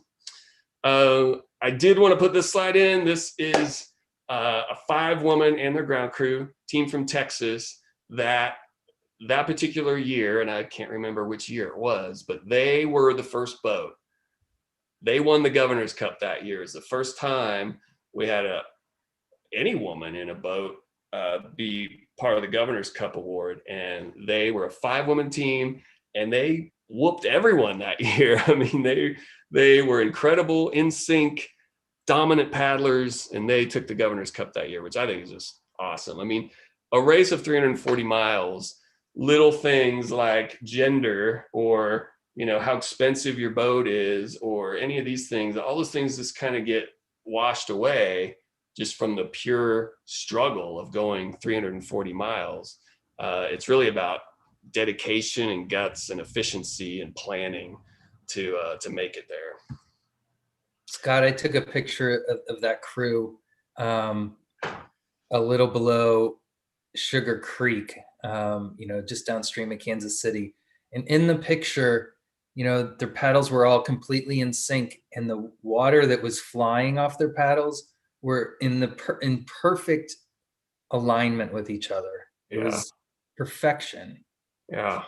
And you could have seen them 300 miles later and it would have looked exactly the same. I mean, there was no fall off. It was just beautiful all the way down the river. And that's what you need. If you're going to win this thing, you have to have near perfection. This is a 5-man men's team that still holds the course record of, I want to say 34 hours and 1 minute. I don't have it in front of me. I think that's right. Or maybe it's a little better than that. Maybe that's the record they beat. I've screwed it up. I think it's 33 something now. Anyway. Something, I think. Yeah. So yeah, this is a smattering of Texas and Missouri teamed up to do this. And they had a near perfect race, although they did get swamped by a barge near Lexington and had to swim to shore, empty the boat, get everything put back together. But even with that, they set a new course record that still stands. And, I just threw in some finish line pictures because it's just cool to finish, and it's cool to do it with someone you love and care about, and have that experience together out there. There's always just a great vibe at the finish line, because everybody, whether you finished in 85 hours or 35 hours, you have a shared experience. You know what it's like to be super tired and can't keep your eyes open. You know what it's like to be scared of the storm. You know what it's like to struggle with the carp. I mean, everybody has their stories, and that's what happens at the finish line, is just people tell stories, and it's a great place to be. This guy on the right came all the way from Japan to do the MR340. That's his ground crew, who also came all the way from Japan to be a ground crew in a country there you couldn't speak the language, which made for interesting ground crewing. And then this guy, he was a stand-up paddleboarder who completed the race. He loved it so much, he went home to Japan and started an ultra distance race in Japan because of his experience here. I think it's maybe a 70-mile race or something like that. So more people at our finish line. Missouri American Water, well represented there. They bring a lot of volunteers and infrastructure for us. This is a dad and his 2 kids who've done the race a couple of times, the Red Ferns, and they were podium. I mean, I think they got second place that year, it looks like. Some brothers and friends, but even some moms and dads, some older folks can have success with this race. It's really gratifying to witness. And now, it's a new era for us all. Missouri River Relief has been a part of this race for so long. And in a lot of ways, they inspired the creation of this race by their mission statement to get people, the idea that if you get someone face to face with the river, if they can touch it, feel it, smell it, experience it, then they're going to fall in love with it, and they're going to become protective of it. They're going to become stewards for it. That is exactly what the 340 is all about. And we've had thousands of people complete this race. And we're glad to call them all friends, family, and stewards of the river. So looking forward to the next 15 years. I knew I couldn't do it for a whole lot longer. I was 37 when it started. 37, yeah. And now I'm 52, and it gets a lot harder every year to pull it off. So it's nice to have River Relief in charge. Well, the truth is Scott's still running the race, so it's still on him, but we just get to have more chats, and hopefully as this thing builds, we'll be taking on more stuff off your shoulders and off of Kate's shoulders. That's the goal here. Well, Scott, that was fantastic, super great, and people have left some really great chats. Really enjoying your presentation and the stories. And we've got a few questions still. So first of all, you're trying to remember team River Fitness, I think is it's that Yeah. 5-person team, right? 33:01. Oh my gosh. Yeah, 33 hours and a minute is what the record is. Okay, so the record they beat was 34:34, I think. Yeah. I think that's right. And it was one of the same guys from River Fitness, Phil. I think he broke his own record. Yeah, amazing group of guys. And let's see what let's see. I was trying to. By the way, I love this year's sticker, how we kind of took River Relief's colors and font and kind of made it into a classic race sticker. People have been buying them like crazy, which again, all proceeds go to River Relief. So they're at the River Miles store, rivermiles.com. But yeah, it looks good. And there's comments of people loving the logo too. I'm going to scroll up here and I'm going to go through some of these questions and comments people have. Here's somebody that I think it's Laura-ish probably. Cheers to Hannah Turley, who's just the most amazing ramp volunteer. I mean, I hate to say that because there are a lot of amazing ramp volunteers. I mean, Robin Kaltoff in Waverly. Oh my God, yes. It has two boat ramps in Waverly. Thank God, because everybody hits Waverly at the same time. And he manages to have volunteers at both ramps. And I don't know, I see him at both ramps. I don't know how he does it, but yeah, I mean, there's too many people to possibly name. Yeah, so many great people. Christy Kurtz mentions from the picture of 2019 race, she calls it the ICE MR340 and remembers at 4 a.m. when Jeremy and Steve stopped and it took 2 whole minutes to knock the ice off the boat and change gloves when they stopped. All of the other stops were only 1 minute. And Christy Kurtz and Paddle KC are some of the best volunteers you could want. Christy was ground crew for their boat that year, but most years, Christy and some people get in her van and they go to the first checkpoint. And then as that's closing, they drive downstream to another checkpoint, another checkpoint, another checkpoint. So, I mean, you know, and the reason people keep coming back and volunteering is because, I mean, in a way, it's very tough and it's your own version of the marathon, right? But they love it, right? And so we get these volunteers that just stick with us, and thank goodness, because we couldn't do it. God bless them. You know, another comment from Christy Kurtz. This year, a guy was racing a barge into a ramp. In other words, the barge is coming downstream. Yeah. Dude is racing downstream. I think I was there actually. And he's watching it moving up on him in his rear view mirror on his sunglasses. Yeah. We pulled him off just as he got out of the kayak and the wake hit the ramp. She said those rear view mirrors are handy. They are. Yeah. That's something. So coach people, don't forget to look behind you, because they can come from behind just as easy as up front. Oh my God, right? Laura-ish, one of our reefer drivers, mentions that the barge guys are saints, and I agree with that. Yeah, wholeheartedly. They're looking out for everybody. It's really an amazing group of people. Let's see. Okay, I think that might be all I got over there. Let's see if we've got some more. Melanie Kanoki, who's done the race several times, says, thank you for the race that allows slow people to finish and enjoy the experience. And there's nothing slow about Melanie Kanoki, but right on.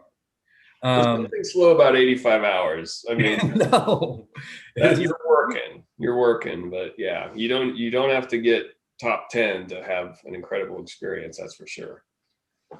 And Dave Combs, who's a multi-year racer, says, shout out to all the ground crews and volunteers at the ramps. Everyone's willing to help any way they can to support the paddlers, and everyone appreciates that. It's this is a good question. So Tina Casagrande asks, what's next for you, Scott? I'm thinking about starting a regional magazine of riders. No, sorry, that's what Tina does. New Territory, Google it. I almost wore my New Territory sweatshirt, but I realized I wear that to almost every Big Muddy sneaker series. But next for me, well, I mean, in the immediate future, it's just continuing to work on the race. And I was talking to Karen Thomas, another safety boat captain, and she asked the same question. And I said, well, I'm looking forward. I said, I used to be neck deep in this stuff, and I'm looking forward to being just chest deep in it. And then I'm really looking forward to just being a safety boat guy. Like, I long for the day where I just show up at call point with my boat and the safety boat dispatcher tells me where to go, and I don't have to think about anything else but, the next job, the next pickup of a paddler. I don't have to keep all the whole 340 miles in my head at once. That will be fantastic. And I hope I'm, John Brady out there someday with the youngsters driving a safety boat like he is. And, just telling stories and having a good time. Wouldn't miss it. Awesome. Gonna do another quick check here, Scott.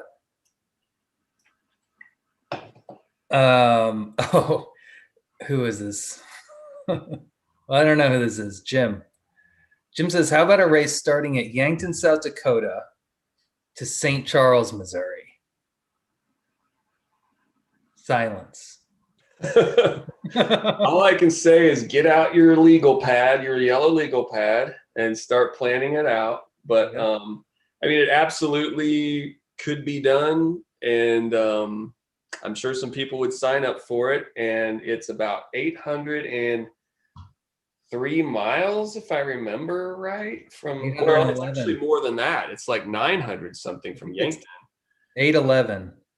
811 from Yankton. Yankton's from the dam, from Gavin's Point Dam. Okay, so maybe it is 803 from the Yankton ramp. I've been at the Yankton ramp. So yeah, it definitely could be done.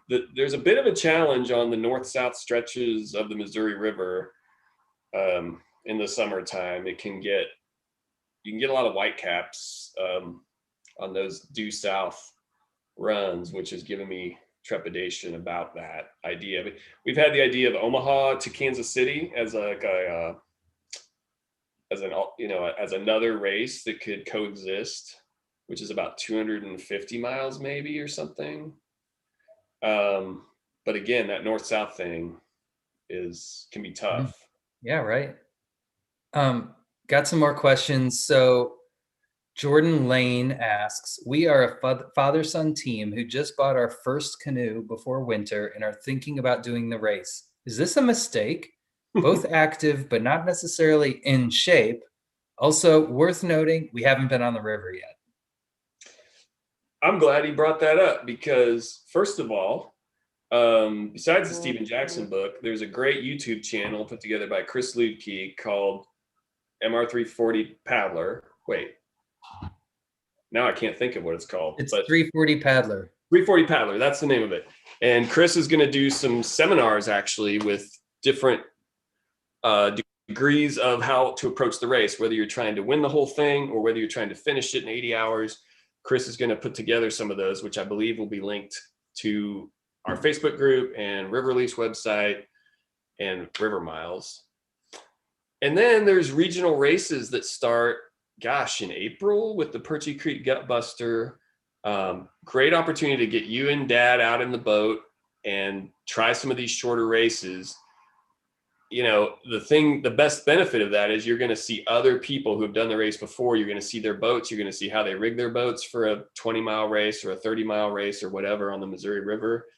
And then you'll learn a ton. You'll learn, how you need that boat to be rigged and balanced and what kind of paddle speed you need in order to maintain the pace you need to meet that first checkpoint. So yeah, I would say definitely doable.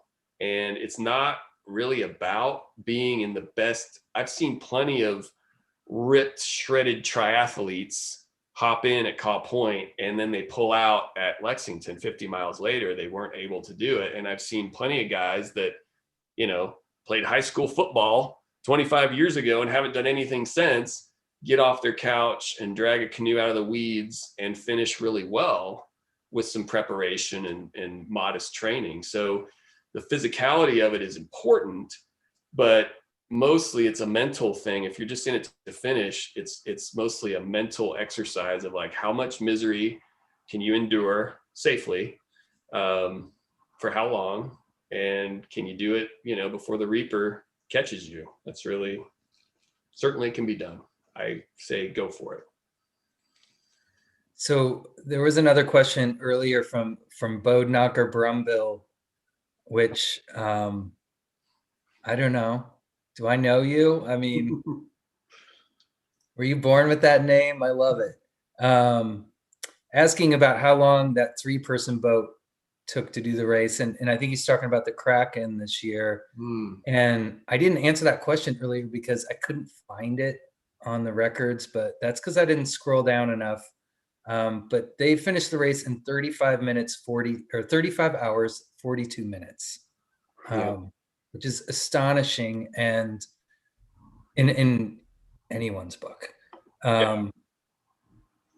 And there's a couple more. Matt Britt asks, is the roster full yet? Because he's like, I don't know, too lazy to get on there and do it, or he's trying to come up with reasons not to. I don't know, Matt, what's up? So no, we have not shut down any part of the roster yet. And the way, the new sign-up system is that, you ultimately are raising money for a great cause, river relief, 20th anniversary year. And so when you sign up, you're committing with a $50 registration fee that is not tax deductible, and you're committing to raise $200 for river relief, which is tax deductible. And the system generates for you a personalized fundraising page with your name on it that you can post on social media, get friends and family to chip in a little bit to a good cause. They'll get a tax receipt for doing so, and hopefully raise the bulk of your entry fee. This is how most races are done nowadays for a nonprofit.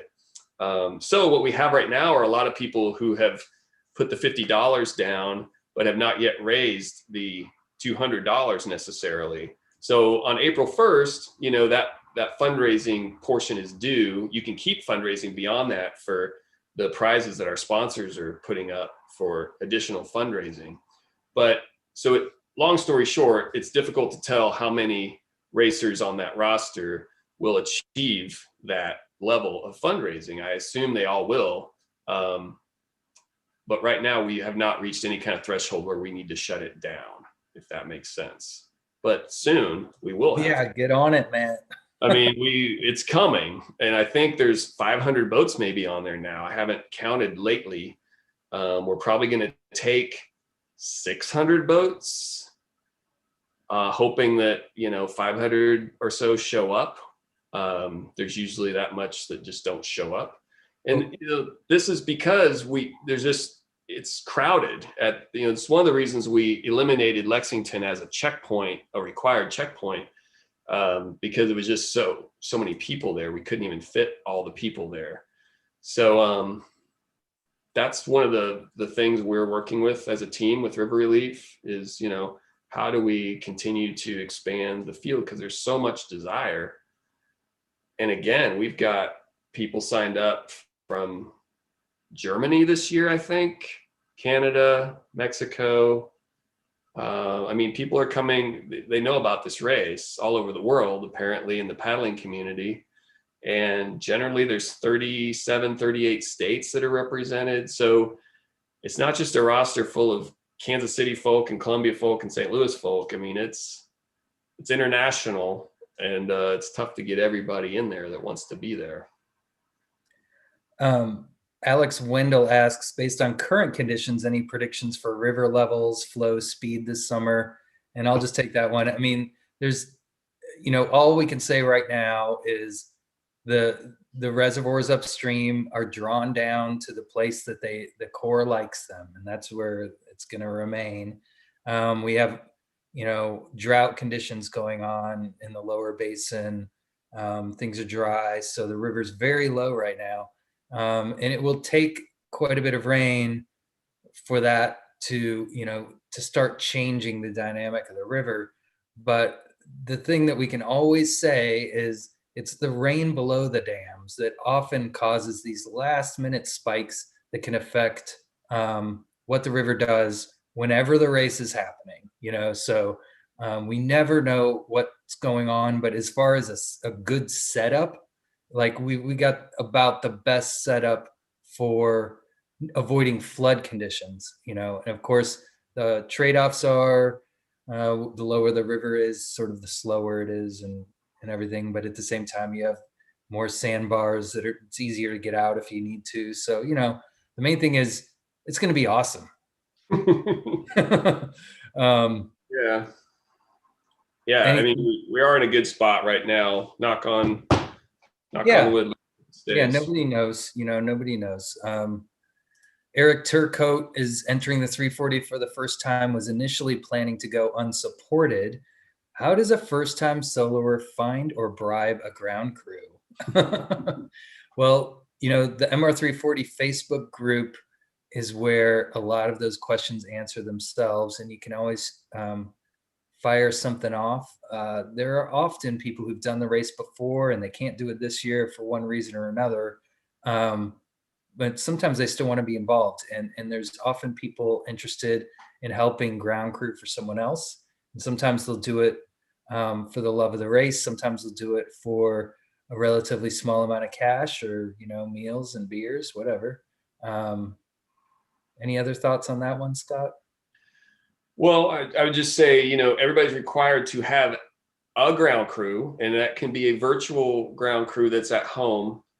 And that person is someone that you would be in constant, not constant, but, you know, on a regular basis, you would be texting them, hey, you know, whether it's every 6 hours or every checkpoint or whatever, you're telling them, I'm here at Glasgow, I will be in Jeff City at this time, bam, done.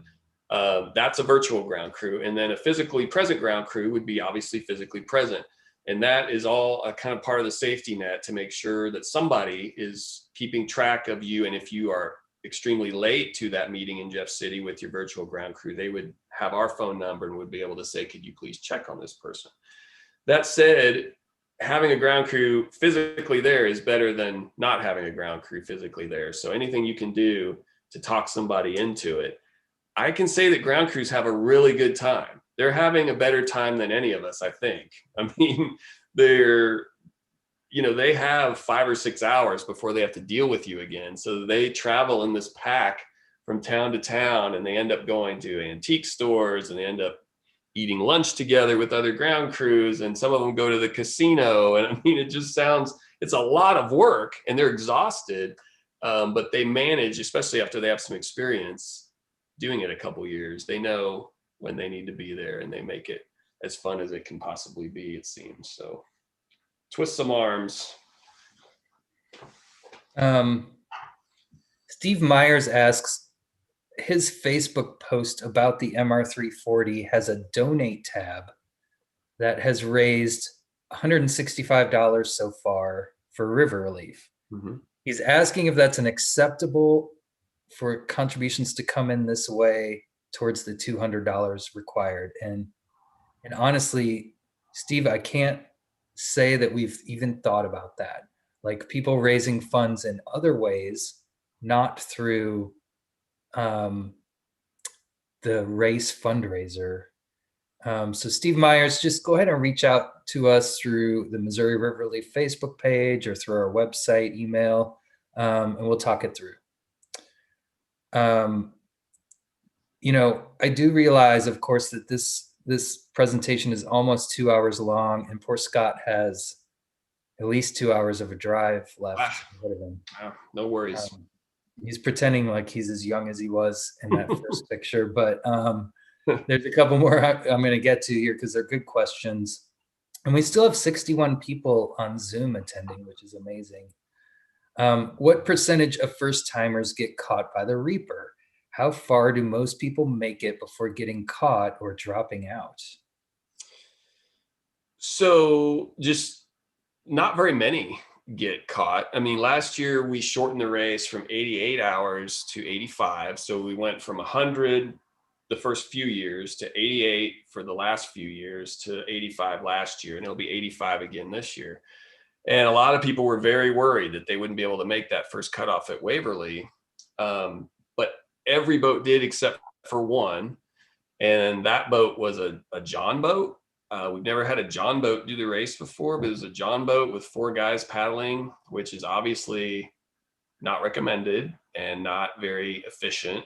And so it's no surprise that they did not make that first checkpoint. They did end up going on checkpoint to checkpoint and did ultimately finish the race, although being disqualified at the first checkpoint. But so really just one boat last year, and it was a boat pretty much unsuited for beating those checkpoint times. So, you know, and I wouldn't call it a high water year last year. I wouldn't call it a low water year. I would say it's about normal. Now, certainly there's things that could have made that be more boats. I mean, if we'd have had bad winds, headwinds, or extremely low water or extreme heat, we didn't have any of that. It was beautiful. So I would say, you know, the system is set up that it's likely that a few boats will get caught by the Reaper, but they are boats that would probably have struggled to make subsequent checkpoints and finish in 85 hours. I mean, one thing we learned really quickly was it didn't matter what the time limit was. I mean, if we gave people 2 weeks to finish the race, there would be people who took 2 weeks to finish the race. If we did it in 72 hours, those same people would find a way to do it in 72 hours. We have to come up with a calculus that maximizes safety. We have limited resources of safety boats, limited resources of volunteer hours. And so that's what we're trying to do, is maximize that to everybody's benefit. Joe Ringling, longtime MR340 veteran, says, very proud of you fellas for taking care of our beautiful Big Muddy and helping keep our paddlers fit. Hats off to Missouri River Relief and 340 teams. Can't wait till everyone is vaccinated and our river events are back to normal. Shout out to you, Joe. And Brett Swanstrom says, that John boat had Marines in it. No way was it not going to finish. Yeah, and they rocked it. They did. They were impressive. That was not an easy sled. Dana Key, tongue in cheek, is asking, how do I register for the famous aluminum division, which Dana Key started, of course. And basically you want to reach out to Dana Key, or if you get on the Facebook MR340 group, and look for River Malik. That's someone else that's involved in the aluminum division. And all you got to do is let them know you want to do it. Denise Damon asks, is there any thought of encouraging some sort of Wi-Fi hotspot for checkpoints / paddle stops, especially those with poor cell coverage? Not a bad idea, Denise, to be honest. But that's quite a haul, and I doubt it's going to happen this year, but an interesting thing that we could potentially get sponsors to help out for. We'll try to think about how that might work. Because we do definitely have quite a few, boat ramps and stretches of the river. There's nothing we can do about the long stretches of the river with no cell coverage, but there's quite a few boat ramps where, depending on your carrier, you can either get coverage or not. And I'll tell you what, still got questions rolling in, but I'm gonna do, this is the last one. Tyler Robertson says, with so many boats, how do you get everyone off the ramp and in the water, ready to go by the horn? We don't. There's always people that are not in when their start happens, but generally I would say that that's poor planning on their part. We encourage people, I'm there. First of all, Steve and I are there all night, watching over things. So we get to start the race Monday and stay up all night. But you know, as soon as it's first light, I'm telling solos, you need to get in the water. You need to get in the water. Veterans know, okay, we do need to get in the water because this line's going to be all the way up to the upper terrace here. But invariably, people think for some reason that they're going to show up 10 minutes before the gun goes off and they're going to put their boat in and be ready to go. And it just doesn't work that way. You're in line at least 30 minutes before the gun if you're trying to get in. So, and there's multiple places to launch. You know, veterans know you can go out to the point and launch in pretty firm ground. Veterans also know you can get muddy and launch almost anywhere along the shore. You're going to get muddy anyway, so don't worry about it.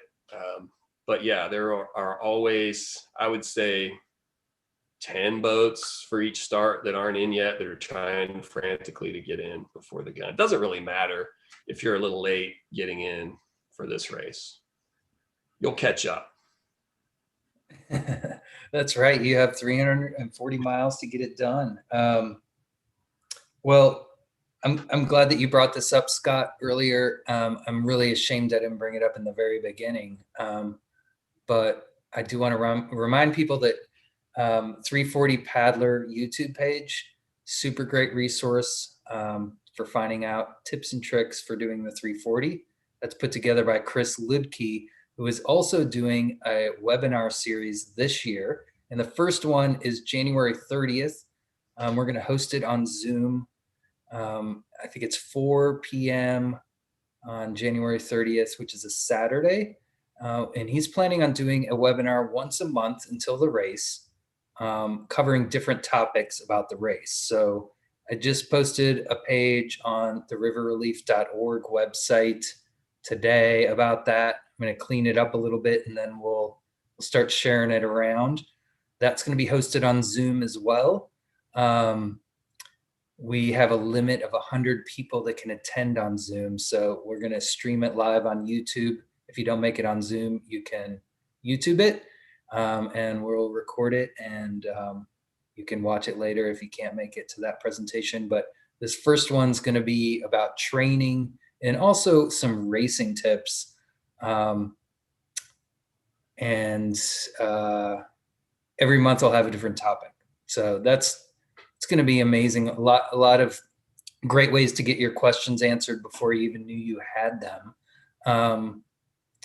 As Scott mentioned, the book First Finisher, MR340 First Finisher by Steve Jackson is a super great resource. Some of the details are a little out of date, just a few of them, but the concepts about how to plan, to finish this race your first time, it's all there. Super great stuff, super important. And of course, the MR340 Facebook page, before you post a question on there, just hop on the search tool, search and see what people have asked before about your topic. There is a ton of information on there. And if you look at the MR340 forum on the rivermiles.com website and search there on different topics, those answers go back 15 years of really great tips from people about all manners of Missouri River and MR340 knowledge, great stuff. Scott, thank you so much for taking the time to do this and turning our 45-minute presentation into a 2-hour presentation. We're 1 minute shy of 2 hours, so I'll see if I can bump it over. But thank you for everything you do for everybody who's involved in this race, and the inspiration that you bring, and also just the model of treating people well, that I think has bled through this community. You've helped build that, and everyone here appreciates it. Thank you. Thank you, Steve. Thanks for all the stuff you do that nobody knows about, but we all appreciate and love you for it. Well, good night to everybody, and we'll see you on the river.